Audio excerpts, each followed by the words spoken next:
এখানে কি করছো? কেন দেখতে পাচ্ছ না আমি কি করছি? আগুন পোয়াচ্ছ? হ্যাঁ, তার সেটা আবার বলা লাগে? ঠিক আছে, আমার সাথে এরকম করো? দাঁড়াও, আমি ওর মজা দেখাচ্ছি। জলটা নিয়ে আসি, ঠান্ডা জলটা।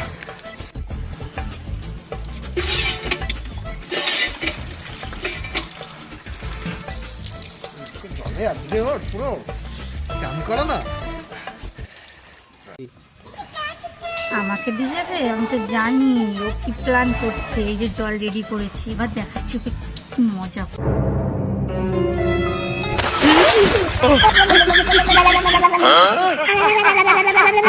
আমার এসে ভিজাতে কোথায় ভেবেছি আমি 10 দিন স্নান করবো না, কোথায় আগুন ধরে গা গরম করছি, তাই না আমার গায়ে জল ঢালবে। এবার দেখ কেমন লাগে, তোর গায়ে জল ঢেলেছি, দেখ কেমন লাগে, কেমন মজা ভিজতে।